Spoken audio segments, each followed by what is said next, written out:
Dear Mr. Obama, I do want to take the time to congratulate you on your popularity.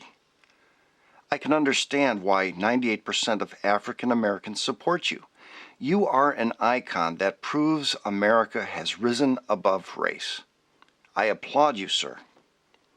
However, at such a time in our nation's history, when Russia is threatening their surrounding countries who have reached up and grabbed that brass ring of independence, freedom, and democracy, at a time when nuclear Pakistan is showing such great instability, at a time when the terrorist threat to America is still alive and well, at a time when evil nations are building nuclear weapons and our economy is frail due to frivolous spending by both parties and oil is being used to squeeze economies around the world.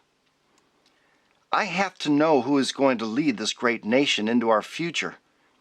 I could stump for Colin Powell all day long because I know him. My greatest concern is I just don't know who you are. Here's why. Words and actions have meaning. You wanted to remove our troops from Iraq immediately. Now you want to provide troop withdrawal responsibly. You said you would filibuster FISA, then voted for it. You said you would support saving the life of an aborted baby that survived the procedure but ensured legislation never passed. You said you could no more disown Reverend Wright than your own grandmother. He was a friend of the family. Yet you tossed him under the bus.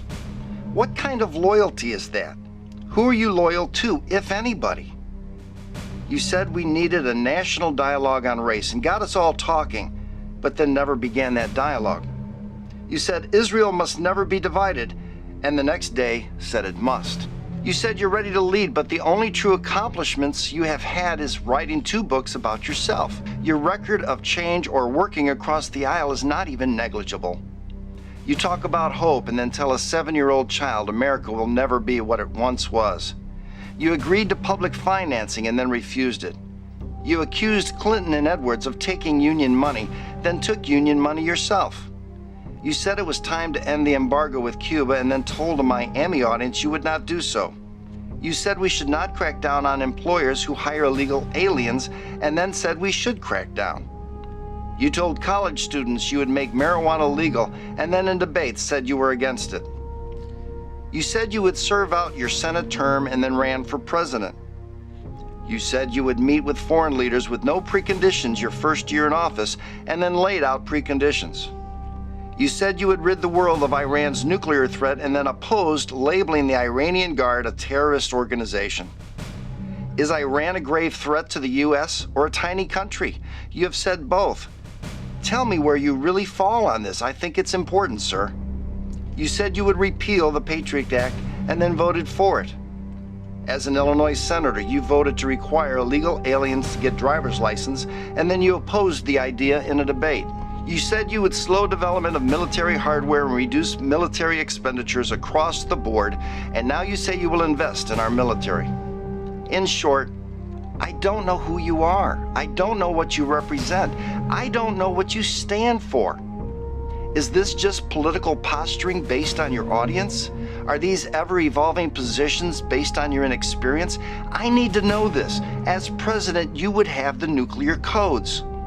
At such a crucial time in our history, you have reinvented yourself so many times, I have no idea who you are. I didn't do this, you did. I have been listening to your words. As such, I could not possibly vote for you. Those who seek to be everything to everyone really stand for nothing and is loyal to no one. I want someone who will stand tall against America's enemies and not waffle. I want someone who will share his heart and say, this is who I am.